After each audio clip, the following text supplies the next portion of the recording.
उनको वो फेवर करती है और वहां से उसको वोट अच्छा खासा मिल जाता है। इस वजह से उस पर कोई कार्रवाई नहीं करती, वो विकास पे ध्यान देती है, सुरक्षा पे ध्यान देती है और सुशासन पे ध्यान देती है। वही अगर टीएमसी के पॉइंट ऑफ व्यू से देखेंगे तो बीजेपी जो बोल रही है कि टीएमसी जो है भ्रष्टाचार है, हिंसा करती है, तुष्टीकरण करती है। क्योंकि देखिए राजनीति एक ऐसा पार्ट है जहां पे अगर आप आए तो या तो आप कमाल करेंगे नहीं तो कंगाल होंगे। बंगाल का जो इलेक्शन है 2026 का, इसमें किस पॉइंट ऑफ व्यू से बीजेपी और टीएमसी अपना पक्ष रख रही है और किस मुद्दे पे वो यहाँ के जनता से अपना वोट चाहती है, डिटेल में समझते हैं कि कौन कौन सा पॉइंट हो सकता है जिसके माध्यम से टीएमसी और बीजेपी को वोट शेयरिंग मिलने वाला है। तो चलिए हम यहाँ पे थोड़ा सा टीएमसी बनाम बीजेपी का जो मुख्य फोकस है इसमें थोड़ा सा देखते हैं। तो ऑलरेडी 15 सालों से, लास्ट 15 ईयर से देखेंगे तो टीएमसी जो है वो यहाँ पे पावर में है और यहाँ पे सत्ता इनको मिला हुआ है। तो अभी जो मेन पॉइंट ऑफ व्यू होगा टीएमसी के लिए कि मुझे किसी भी हाल में अपना सत्ता बचाना है, मतलब पावर नहीं जाना चाहिए। वही अगर हम देखते हैं कि बीजेपी के केस में, तो आज तक वो अपने वेस्ट बंगाल में पावर में नहीं आई है, तो वो किसी भी हाल में चाहेगी कि मुझे सत्ता यहाँ पे किसी भी हाल में चाहिए ही चाहिए। तो बीजेपी का मेन फोकस होगा कि मुझे सत्ता पाना है। वही अगर टीएमसी के केस में देखेंगे तो इसको सत्ता बचाना है। अब थोड़ा सा नेक्स्ट पॉइंट देखते हैं कि सीधी टक्कर जो है वो किस किस बेसिस में। तो ये दोनों का जो मुद्दा है उस केसेस में देखेंगे, सबसे पहले आता है मुख्य लक्ष्य। मुख्य लक्ष्य में टीएमसी का मेन फोकस है मुझे सत्ता बचाना है। वही बीजेपी के केस में देखेंगे सत्ता पाना है, क्योंकि अभी तक ये पावर में नहीं आई वेस्ट बंगाल में, तो वो चाहेगी कि हम नेशनल पार्टी होके मुझे यहाँ पे भी सत्ता मिल जाए। क्योंकि वेस्ट बंगाल का जो इलेक्शन है वो देश के लिए बहुत मायने रखता है, तो इसके लिए भी बीजेपी है ना जोरों से टारगेट कर रही है कि मुझे यहाँ पे किसी भी हाल में सत्ता में आना होगा, पावर में आना होगा। इसके बाद हम चेहरा देखेंगे तो किसके बेसिस पे यहाँ पे इलेक्शन लड़ा जाएगा। तो जनरली ममता बनर्जी अभी जो चीफ मिनिस्टर है यहाँ के, है ना करंट जो चीफ मिनिस्टर, उसको ध्यान में देखते हुए यहाँ पे टारगेट किया जा रहा है कि मुझे इलेक्शन में। वही अगर हम बीजेपी के केस में देखेंगे तो मोदी और कुछ केंद्रीय मंत्री है ना, सेंट्रल मिनिस्टर है, जिसके माध्यम से यहाँ पे, तो टीएमसी जो है एक स्टेट लेवल की पार्टी है, तो जिसके माध्यम से भी एक थोड़ा सा बोल सकते हैं कि यहाँ पे पावर पे है तो उसको बेनिफिट ऑब्वियसली मिलेगा। लेकिन हाँ, बीजेपी के केस में देखेंगे एक नेशनल पार्टी है तो इसको बेनिफिट, क्योंकि जो कंट्री वाइज जो होता है या फिर कंट्री में जो बेनिफिट मिलता है उसके माध्यम से इसको भी बेनिफिट मिल सकता है यहाँ पे। इसके बाद आता है रणनीति। अगर रणनीति में देखेंगे तो दोनों पार्टी का आपका क्या क्या रणनीति है। तो सबसे पहले जो स्कीम चल रहा है टीएमसी के माध्यम से, जैसे रूपश्री हो गया या फिर कन्याश्री हो गया, तो इसके माध्यम से वो अपना वोट लेने की कोशिश करेगी, है ना, टीएमसी की तरफ से। तो ये एक कल्याण योजना है, कल्याण जो स्कीम है उसके माध्यम से ये कोशिश करेगी कि हम मुझे यहाँ पे वोट अच्छा खासा मिले। वही अगर बीजेपी के केस में आते हैं तो बीजेपी के केस में देखेंगे तो इसका मेन मुद्दा होगा कि भ्रष्टाचार और आपका डेवलपमेंट को लेकर, कि आज तक ने जो टीएमसी ने जो किया है उसके माध्यम से आप कितना डेवलप हो रखे हैं और कितना भ्रष्टाचार हो रखा है, इसको मेन मुद्दा रखते हुए बीजेपी यहाँ पे कोशिश करेगी कि टीएमसी को ज्यादा वोट ना मिले और हम पावर में आ जाए, है ना। ये चीज बीजेपी की तरफ से टारगेट होगा। इसके बाद आपका संदेश के रूप में देखेंगे तो ममता बनर्जी एक कोलकाता से ही बिलोंग करती है, तो वेस्ट बंगाल की ये, है ना, बेटी के रूप में ट्रीट होगा, तो बंगाल की बेटी, है ना। वही अगर हम देखेंगे बीजेपी का भी कोई हाथ नहीं है यहाँ पे, तो वो नया बंगाल के रूप में एक देख रही है कि हम टारगेट करते हैं कि एक नया बंगाल बनाएंगे, या फिर इस वजह से मुझे वोट मिलना चाहिए कि हम पावर में आते हैं तो क्या आपको बेनिफिट देंगे, ये टारगेट है। इसके बाद देखते हैं कि भारतीय जनता पार्टी का मुख्य फोकस क्या है। तो सबसे पहले यहाँ पे दोनों का हम पॉइंट ऑफ व्यू देखेंगे, टीएमसी और बीजेपी का भी। तो सबसे पहले हम बीजेपी का देख लेते हैं कि बीजेपी का पॉइंट ऑफ व्यू क्या है और किसके बेसिस पे वो टारगेट कर रही है कि मुझे वेस्ट बंगाल की जनता से वोट चाहिए। भारतीय जनता पार्टी का जो मुख्य फोकस है वो क्या है। तो सबसे पहले इसका टारगेट है कि सत्ता प्राप्ति, इसको सत्ता किसी भी हाल में चाहिए। तो इसके वजह से वो एक मैनिफेस्टो या फिर इसका मेन फोकस क्या रहेगा उसको हम थोड़ा देखते हैं। तो बीजेपी का लक्ष्य है बंगाल में पहली बार पूर्ण सत्ता हासिल करना। तो बीजेपी का सबसे पहला टारगेट होगा कि मुझे किसी भी हाल में पूर्ण बहुमत चाहिए वेस्ट बंगाल में। पार्टी केंद्र सरकार और राष्ट्रीय हित में अपना कार्य कर रही है। जनरली इसके जो भी कार्यकर्ता है ना बीजेपी के, तो वो अपने हिसाब से, है ना, जोरों शोरों से वो लगी हुई है। अपने कार्यकर्ता, जो भी बीजेपी का कार्यकर्ता है वो दिन रात एक करके कि मुझे किसी भी हाल में इस बार एटलीस्ट 2026 में मुझे किसी भी हाल में पूरा पूर्ण बहुमत चाहिए। हिंदुत्व और सांस्कृतिक राजनीति धार्मिक पहचान और एकता पर जोर कर रही है, ये एक टारगेट है। सेकंड नंबर आता है भ्रष्टाचार का मुद्दा, जिसमें टीएमसी नेताओं पर घोटालों के आरोप लगाते रहते हैं। तो जनरली यहाँ पे जितने भी चीट फंड या जो भी घटनाएं हो रखी है, जो भी भ्रष्टाचार हो रखी है, जो न्यूज में आते रहते हैं, तो उसके बेसिस पे जो बीजेपी नेता है वो हर बार कुछ ना कुछ पलटवार करते रहते हैं, उस पर ऑब्जेक्शन लगाते रहते हैं टीएमसी नेताओं पर। तो ये चीज है, तो टीएमसी नेताओं पर घोटालों के आरोप लगते रहते हैं, तो ये चीज एक मुद्दा हो सकता है। इसके बाद थर्ड पॉइंट है ना, केंद्रीय विकास मॉडल, जिसमें मोदी सरकार की योजनाएं, जो भी गवर्नमेंट का जो भी स्कीम है, उसके माध्यम से वो टारगेट करने की कोशिश करेंगे, हाँ मुझे आप वोट दीजिए और ये मेरा पॉइंट ऑफ व्यू है। तो मोदी सरकार की जो भी स्कीम है उसके वजह से वो सत्ता में आने की कोशिश कर रही है। राष्ट्रीय सुरक्षा और राष्ट्रवाद का जो भी पहलू होगा उसके माध्यम से भी इसको टारगेट करने की कोशिश कर रहे हैं। क्योंकि देखिए राजनीति एक ऐसा पार्ट है जहां पे अगर आप आए तो या तो आप कमाल करेंगे, नहीं तो कंगाल होंगे। इसके बाद है बीजेपी का यही संदेश है कि टीएमसी सरकार थकी हुई है, भ्रष्ट है, अब बदलाव जरूरी है। तो बीजेपी की तरफ से ये सत्ता प्राप्ति को लेकर कुछ मैनिफेस्टो है या फिर बोल सकते पॉइंट ऑफ व्यू है, जिसके माध्यम से वो टारगेट कर रही है कि मुझे यहाँ की जनता से अच्छा खासा वोट मिले और हम सत्ता में बरकरार रहे, मतलब सत्ता में आए। तो कुछ ना कुछ बदलाव चाहती है बीजेपी, चाहती है कि मुझे पूर्ण बहुमत के साथ यहाँ की जनता स्वीकार करे। तो ये सब चीजें है। वही अगर हम तृणमूल कांग्रेस के अगर टीएमसी के पॉइंट ऑफ व्यू से देखें कि तो ये सत्ता बचाना चाहती है और इसको टारगेट करते हुए यहाँ पे बरकरार, जिस तरह से लास्ट के 15 इयर्स में जिस तरह से वो बनी हुई है, उस तरह से और चाहती है कि मुझे और आगे 5 साल मिले। टीएमसी के लिए 2026 का चुनाव सत्ता को बनाए रखने की लड़ाई है। मुख्यमंत्री ममता बनर्जी अपनी सरकार की निरंतरता और क्षेत्रीय पहचान को केंद्र में रखेगी, है ना। इसमें जो मेन पॉइंट है, तो सबसे पहले देखेंगे जो बंगाली का अस्तित्व और स्वाभिमान है, यानी बंगाल बनाम बाहरी ताकत का जो नैरेटिव है, इसको टारगेट में लेते हुए थोड़ा सा यहाँ से भी वोट चाहती है कि मुझे मिले। इसके बाद है केंद्र विरोधी राजनीति, तो दिल्ली की कथित दखल अंदाजी का विरोध करती है, यहाँ से भी उसको वो टारगेट कर रही है कि मुझे कुछ ना कुछ वोट मिले।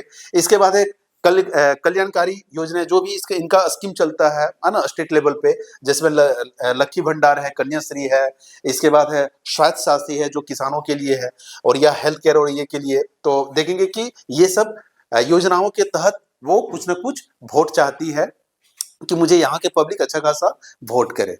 तो ये सब चीजें हैं, है ना, जो टीएमसी टारगेट कर रही है। वही स्थिरता का संदेश, टीएमसी ही बंगाल की शांति और विकास की गारंटी। तो टीएमसी की तरफ से ये बोला जा रहा है कि टीएमसी ही एक आपके पास ऑप्शन है जो शांति और विकास के लिए, डेवलपमेंट के लिए गारंटी देती है। तो ये माध्यम से भी टारगेट कर रही है कि मुझे यहाँ की जनता फिर से वोट करे। टीएमसी जनता को यह भरोसा दिलाने की कोशिश करेगी कि सत्ता बदली तो योजनाएं और पहचान खतरे में पड़ सकती है। तो जनरली यहाँ के जो मतलब टीएमसी के जो कार्यकर्ता या जो भी मिनिस्टर है या जो भी पॉलिटिशियन है, वो चाहती है कि मुझ पर भरोसा करके यहाँ पे फिर से वोट करे। अगर वो दूसरी सरकार आती है तो हो सकता है जो भी स्कीमें चल रही है वो स्कीमें उस स्कीम का बेनिफिट या फिर ना मिले या फिर वो स्कीम ही बंद हो जाए। तो ये भी एक टारगेट करके, है ना, यहाँ के जनता से वोट लेने की कोशिश कर रही है। और ये जो स्कीम चल रही है और यहाँ पे टीएमसी का अच्छा खासा नैरेटिव जो आप देख रहे हैं, ये नैरेटिव ये एक तरह से बोल सकते हैं कि ये स्कीम से अच्छा खासा उसको फायदे भी होते हैं, क्योंकि यहाँ के जो महिलाएं हैं उनको वो टारगेट करके वहां से अच्छा खासा वोट इनको मिल जाता है। क्योंकि कि अगर मान लीजिए कि आप महिलाओं को टारगेट करते हैं तो वहां से ऑटोमेटिक जेंट्स का वोट भी आ जाता है। तो ये एक टीएमसी की तरफ से टारगेट होता है। इसके बाद देखेंगे पश्चिम बंगाल की राजनीति में, तो बीजेपी लगातार टीएमसी सरकार पर कई गंभीर आरोप लगा रही है। तो ये आपको बीते दिनों या फिर कई सालों से आपको देखने को मिलेगा कि कोई भी अपोजिशन पार्टी जो भी होती है वो अपने अपोजिशन पार्टी पे अच्छा खासा आरोप लगाती है। तो ये आरोप 2026 विधानसभा चुनाव में बीजेपी के प्रचार का मुख्य आधार है। तो जनरली जितना भी आरोप होता है उस चीज को वो टारगेट करते हुए यहाँ पे उस चीज को, जैसे मान लीजिए कि एक तरह से बोल सकते हैं कि पब्लिक को अपने फेवर में लाने की कोशिश कर रही है बीजेपी। कुछ हद तक सही भी बोल सकते हैं, क्योंकि आए दिन आपको कुछ ना कुछ घटनाएं सुनने को मिलती रहती है कि यहाँ पे ईडी का रेड हुआ, यहाँ एनआरसी का विरोध हो रहा है, यहाँ पे सीए का विरोध हो रहा है। तो ये सब चीजें आपको अक्सर देखने सुनने को मिल जाएगा। तो ये इन सब चीजों को लेकर थोड़ा सा देखते हैं कि बीजेपी को मौका मिल जाता है, जिसके माध्यम से टीएमसी को वो टारगेट करते रहते हैं, आरोप लगाते रहते हैं। तो ये चीजें हैं। इसके बाद आते हैं हम भ्रष्टाचार के आरोप। तो देखिए बीजेपी का सबसे बड़ा हमला भ्रष्टाचार को लेकर है, जिसमें शिक्षक भर्ती घोटाला है जो अभी हाल ही में हो रखी थी, है ना, 2016-17 में। इसके बाद है कोयला तस्करी मामला है, जिसके माध्यम से भी बीजेपी टारगेट करती रहती है कि कोयला तस्करी का भी जो घटना भी हाल ही में ईडी रेड भी हुआ था, तो ये कोयला तस्करी का ही मामला है, जिसमें कुछ आईपीएक कंपनी जो थी वहां पे ईडी रेड हुआ था, जिसमें ममता बनर्जी का भी, है ना, कुछ घटनाएं सुनने को मिला वहां से। इसके बाद आता है पशु तस्करी मामला। ये भी एक घटना है जिसके माध्यम से बीजेपी टीएमसी को टारगेट कर रही है। राशन घोटाला है, जिसके माध्यम से भी बीजेपी अक्सर टीएमसी पे टारगेट या फिर आरोप लगा रही है।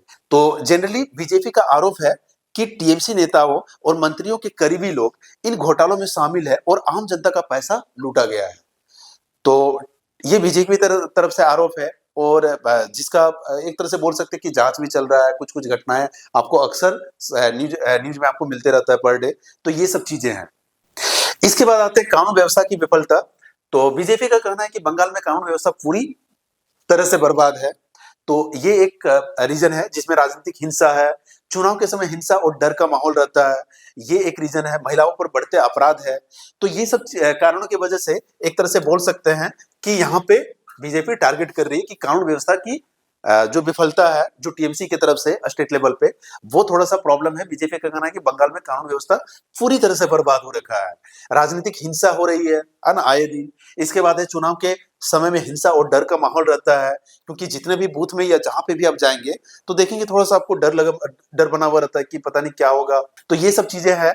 इसके बाद महिलाओं पर बढ़ते अपराध। तो आए दिन आपको देखेंगे आरजी कर हो या दुर्गापुर का जो भी घटना हो रखा है, तो ये आपको सुनने को मिलता है कि यहाँ पे कुछ महिलाओं पे अपराध। बीजेपी का कहना है कि जंगल राज बताकर टीएमसी सरकार की निंदा करती है। ऑब्वियसली यहाँ पे अगर मान लीजिए कि जो भी अपोजिशन पार्टी है वो जंगल राज ही बताती है, तो मैक्सिमम टाइम आप देखेंगे कि ये सब चीजें आपको सुनने को मिल जाता है। वही अगर देखेंगे राजनीतिक हिंसा और कैडर राज में, तो सबसे पहले बीजेपी का क्या आरोप है, तो बोल रहा है कि टीएमसी कैडर बीजेपी की तरफ से जो है, तो टीएमसी कैडर की तरफ से बीजेपी कार्यकर्ताओं को मारपीट करना, है ना, उसको डराना धमकाना या फिर कोई हिंसा होना, ये सब चीजें आम है। तो इसको लेकर भी बीजेपी टारगेट कर रही है कि टीएमसी कैडर बीजेपी कार्यकर्ताओं को डराते हैं। चुनाव के दौरान बूथ पर कब्जा भी कर लेते हैं, ये भी एक रीजन है। तो चुनाव के जब आपका वोटिंग का दिन जब वोट होता है, तो वहां पे बूथ में कुछ आपको अनहोनी चीजें दिखने को मिलती है, जो चीज नहीं होना चाहिए वो चीज आपको दिख जाता है मैक्सिमम बूथ में। तो ये भी एक घटना जिसके माध्यम से बीजेपी टारगेट कर रही है। थर्ड नंबर है बीजेपी कार्यकर्ताओं पर हमले। ये अक्सर आपको सुनाई देगा कि नहीं सो बीजेपी के कार्यकर्ताओं पे कुछ ना कुछ हमला हो रखा है टीएमसी के कार्यकर्ताओं की तरफ से। तो ये चीजें बीजेपी को एक मौका मिल जा रहा है जहां से टीएमसी को वो टारगेट कर रही है कि नहीं सो ये सब चीजें आपको आए दिन दिखने को मिलेगा। बीजेपी कहती है कि बंगाल में लोकतंत्र खतरे में है। तो बीजेपी का ये भी कहना है कि टीएमसी की वजह से बंगाल का जो लोकतंत्र है वो खतरे में है। ये भी एक रीजन है, क्योंकि आपको मैक्सिमम चीजें, कुछ ना कुछ चीजें आपको अक्सर सुनाई या दिखाई मतलब देगी न्यूज में कि नहीं सो ये घटना, कभी ईडी का रेड हुआ तो कभी ये घोटाला हुआ, कभी आपको कुछ मर्डर वगैरह। जो भी इलेक्शन अगर आप देखेंगे जितने टाइप का भी इलेक्शन होता है, जैसे मान लीजिए असेंबली का हो या फिर आपका लोकसभा आम सभा जितना भी होता है, या पंचायत का भी हो या वार्ड मेंबर का, जितना भी आपको इलेक्शन दिखेगा कुछ ना कुछ घटनाएं आपको यहाँ पे सुनने को मिलेगी ही मिलेगी। थोड़ा सा ये प्रॉब्लम है, तो इसके वजह से वो बीजेपी टारगेट कर रही है। यहाँ पे देखेंगे तुष्टिकरण की राजनीति, जिसमें बीजेपी आरोप लगाती है टीएमसी पर। क्या आरोप लगाती है कि एक विशेष समुदाय को वोट बैंक की तरह इस्तेमाल करती है। अब ये विशेष समुदाय कौन सा है, तो जनरली मुस्लिम कम्युनिटी वाले जो पब्लिक है या जनता है, उनको वो टारगेट करके वोट बैंक या घुसपैठियों या बोल सकते हैं कि जो रोहिंग्या है, जो बाहर से विदेश से आए हुए हैं, तो वैसे समुदाय को लेकर वो वोट बैंक की तरह इस्तेमाल कर रही है। तो इसके ये आरोप है, और ये दिखने को भी मिलता है क्योंकि अभी एसआईआर जो हो रखा है उसमें अच्छे खासे नाम या अच्छे खासे लोगों की वहां पे कटिंग हुई है। तो ये सब चीजें ये है। इसके बाद है अल्पसंख्यक तुष्टिकरण के लिए फैसले लेती है। तो अल्पसंख्यक जैसे मान लीजिए माइनॉरिटी जो भी है, उनके लिए वो अच्छे खासे स्कीम, अच्छे खासे बेनिफिट्स उनको देने की कोशिश करते हो। जो बहुसंख्यक है उनको ज्यादा कुछ नहीं मिलता है। तो इस पे भी आरोप, क्योंकि वेस्ट बंगाल में देखेंगे तो हिंदू का जो पॉपुलेशन है लगभग आपको 70% मिल जाएगा। वही अगर 30% जो पॉपुलेशन है अराउंड, उसके लिए वो ज्यादा स्कीम है, लेकिन 70% वालों के लिए उतना स्कीम नहीं है। तो ये चीज है, बहुसंख्यक हिंदू समाज की उपेक्षा करती है। तो ये चीजें, क्योंकि बहुसंख्यक जो है उनको वो उतना बेनिफिट नहीं मिल रहा है जितना माइनॉरिटी में मिल रहा है। तो अल्पसंख्यक को जितना मिल रहा है उतना बहुसंख्यक को नहीं मिल रहा है, ये चीज बीजेपी आरोप लगा रही है। इसके बाद बोल रहा है कि बीजेपी इसे हिंदुओं के खिलाफ भेदभाव बताती है। तो अगर मान लीजिए कि स्कीमें अगर कम हो बहुसंख्यक के लिए और अगर अल्पसंख्यक के लिए स्कीम ज्यादा आपको दिखने को मिल जाए, जो नॉर्मल पब्लिक के लिए जो होता है वहां पे आपको फंड कम मिलता है डेवलपमेंट या बाकी सारी चीजें के लिए, देखिए वोट बैंक के लिए वो अवैध घुसपैठिए जो है उनको वो फेवर करती है और वहां से उसको वोट अच्छा खासा मिल जाता है, इस वजह से उस पर कोई कार्रवाई नहीं करती है। तो जनरली अगर किसी पे अगर इस टाइप का अगर एलिगेशन लगा हुआ और उसमें कार्रवाई नहीं होता है तो वहां पे बीजेपी इसको टारगेट करती है। बीजेपी कहती है कि टीएमसी सरकार जानबूझकर इस पर कार्रवाई नहीं करती है। तो ये सब इन सब कारणों की वजह से देखेंगे बीजेपी इस पे आरोप लगा रही है। तो बांग्लादेश से अवैध घुसपैठिए या फर्जी वोटर या आधार कार्ड जो भी आपका, क्योंकि डेमोग्राफी में चेंज हो रहा है, जनसंख्या बदलाव हो रहा है, तो केंद्रीय योजनाओं में बाधा है ना। जैसे मान लीजिए कि अगर आप देखेंगे कि टीएमसी थोड़ा सा जो सेंट्रल स्कीम है उसमें अच्छा खासा ऑब्जेक्शन करती रहती है। तो इसमें देखें केंद्रीय योजनाओं में बाधा है जिसमें भाजपा का आरोप है कि आयुष्मान भारत हो गया, प्रधानमंत्री आवास योजना हो गया या किसान सम्मान निधि हो गया, ये सब चीजों में क्या होता है ना कि जैसे मान लीजिए जो भी स्कीम सेंट्रल से आ रही है वो टीएमसी ऑब्जेक्शन करती है और उसके बावजूद अगर ये स्कीम यहाँ पे लागू भी होता है तो खुद के नाम से वो योजनाएं ले आती है। तो ये थोड़ा सा एक रीजन है जिसके वजह से बीजेपी इसको टारगेट कर रही है। तो भाजपा का आरोप है कि टीएमसी इन योजनाओं को लागू नहीं करती और अपने नाम से ही चलाती रहती है। तो ये एक रीजन है कि भाजपा कहती है कि सत्ता कुछ ही लोगों तक सीमित है। वेस्ट बंगाल में जैसे मान लीजिए कि टीएमसी या फिर वेस्ट बंगाल में आप देखेंगे जो सत्ता है कुछ ही लोगों तक सीमित है, यह प्रशासन पर राजनीतिक नियंत्रण नहीं है या फिर संस्थाओं का दुरुपयोग हो रहा है, तो इसे भाजपा का व्यक्तिगत सत्ता संचालित राजनीति कहती है। ओवरव्यू जितना आप देखेंगे तो उसके हिसाब से बीजेपी बोल रही है कि बीजेपी जो पार्टी है वो विकास पे ध्यान देती है, सुरक्षा पे ध्यान देती है और सुशासन पे ध्यान देती है। वही अगर टीएमसी के पॉइंट ऑफ व्यू से देखेंगे तो बीजेपी जो बोल रही है कि टीएमसी जो है भ्रष्टाचार है, हिंसा करती है, तुष्टीकरण करती है। तो ये एक रीजन है ना जो बीजेपी की तरफ से पॉइंट ऑफ व्यू आ रहा है। तो बीजेपी की तरफ से ये निष्कर्ष आ रहा है, बीजेपी का कहना है कि अब टाइम आ गया है कि टीएमसी को चेंज होकर भाजपा का डबल इंजन सरकार बनना चाहिए। अब थोड़ा सा हम टीएमसी के पॉइंट ऑफ व्यू से देखते हैं कि टीएमसी का क्या है। तो पश्चिम बंगाल की राजनीति में टीएमसी लगातार भाजपा पर कई मुद्दों को लेकर हमले करती है। ये आरोप 2026 के विधानसभा चुनाव के लिए टीएमसी के लिए अभियान की रीढ़ है। तो जनरली आप देखेंगे वेस्ट बंगाल की जो राजनीति है, राजनीति में जैसे मान लीजिए टीएमसी ने भी 2026 को टारगेट करते हुए बीजेपी पे कुछ हमले किए हैं, कुछ उस पे जैसे मान लीजिए कि जो भी चीजें आज आपको दिखने को मिल रहा है तो उसके माध्यम से टीएमसी बीजेपी पे अक्सर कुछ ना कुछ कमेंट करती रही है। तो इसको थोड़ा सा हम डिटेल में देखते हैं कि क्या रीजन है जिसके वजह से टीएमसी का आरोप है कि भाजपा बंगाल की भाषा, संस्कृति और परंपराओं की अनदेखी करती है। तो ये एक रीजन है जो टीएमसी का कहना है कि अगर मान लीजिए कि यहाँ का जो संस्कृति है, यहाँ का जो भाषा है, यहाँ के जो परंपरा है, उस पर बीजेपी हमला करती रहती है, अनदेखी करती है। एक तरह से बोल सकते हैं कि यहाँ पे इस पे ध्यान नहीं देती है, बाहरी नेताओं को थोपती है। इसके बाद बंगाली अस्तित्व को कमजोर करने की कोशिश करती है। तो यहाँ का जो बंगाली कल्चर है, बंगाली का जो अस्तित्व है, इसको वो टारगेट करने की कोशिश करती है कि यहाँ पे जो वो कम करने की कोशिश करती है। तो टीएमसी इसे बंगाल और बाहरी ताकतों के बीच की लड़ाई करती है। टीएमसी ने बीजेपी पे कुछ आरोप लगा रही है कि नहीं, सो टीएमसी बंगाल और बाहरी ताकतों के बीच की लड़ाई मानती है जो हमला कर रही है। इसके बाद आते हैं केंद्रीय एजेंसियों का दुरुपयोग। तो अभी आप देखेंगे कि टीएमसी स्टेट लेवल पे पावर पे है, वही अगर सेंट्रल पे देखेंगे तो बीजेपी है। तो अगर मान लीजिए सेंट्रल पे जो स्कीमें चल रही है या फिर जो भी एक तरह से बोल सकते हैं बीजेपी के जो हैंड में है उस पे वो थोड़ा सा एक तरह से बोल सकते हैं कि थोप लगा रही, मतलब कमेंट कर रही है कि नहीं, सो इस चीज को केंद्रीय एजेंसियों का दुरुपयोग हो रहा है। तो सेंट्रल जो एजेंसी है, सेंट्रल जो आपका कुछ फर्म है जिसका दुरुपयोग हो रहा है, वो टीएमसी बीजेपी पे हमला कर रही है। तो टीएमसी कहती है कि भाजपा ईडी, सीबीआई और एनआईए है ना, ये जैसी एजेंसियों का राजनीतिक उद्देश्यों के लिए उपयोग करती है, छापे मारकर विपक्षी नेताओं को डराती है, चुनावों से पहले दबाव की राजनीति करती है।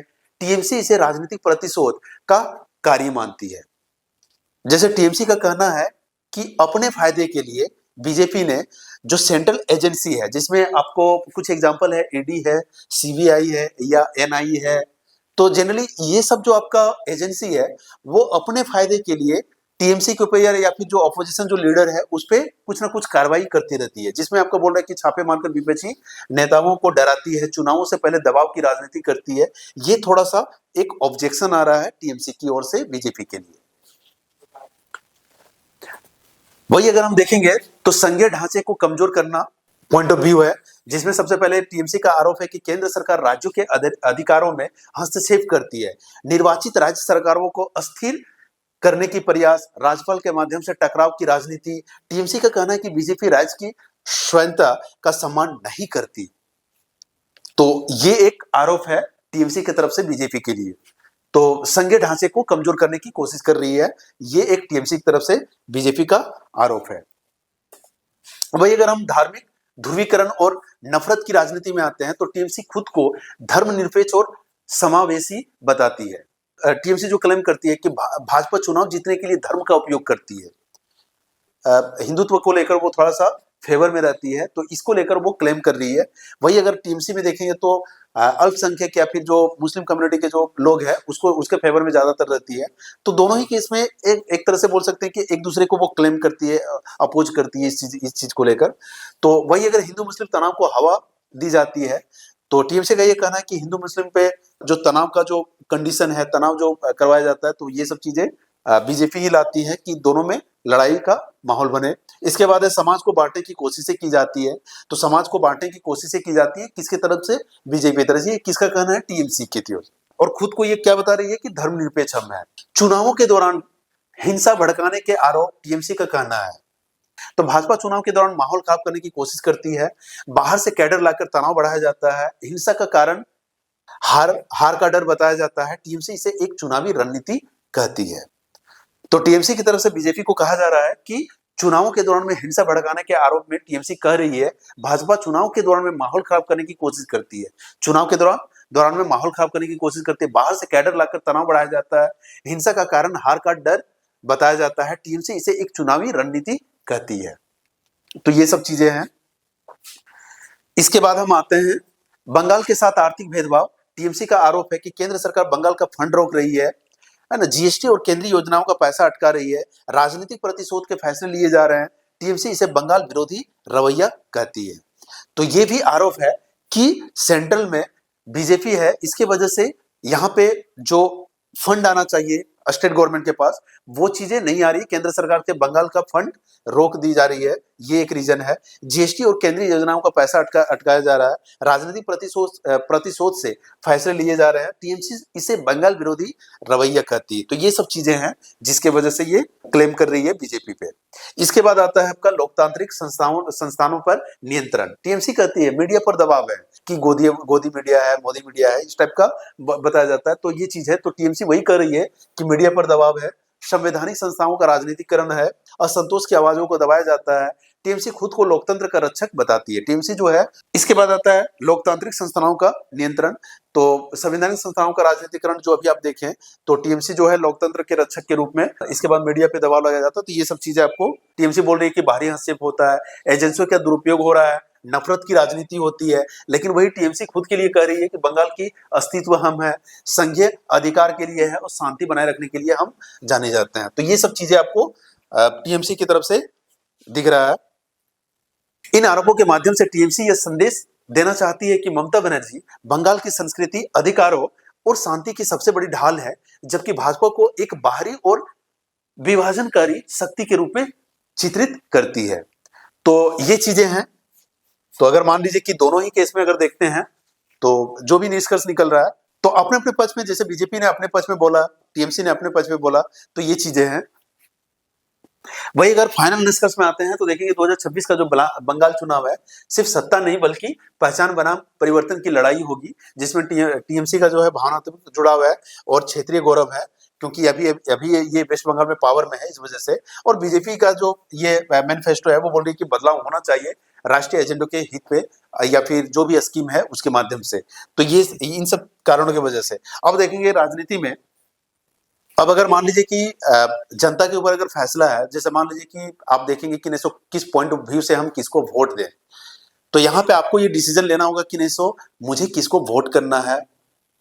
अभी जो करंट सिनारियो है उसके माध्यम से, उसके हिसाब से अगर देखते हैं तो कोशिश कीजिए कि डेवलपमेंट को ज़्यादा फोकस कीजिए, जो आपके हित में काम करे, डेवलप करे, क्योंकि आने वाले समय में भी एआई का टाइम आ रहा है, तो हो सकता है कि आने वाले टाइम में स्किल्ड लोगों के लिए ही फायदेमंद होगा।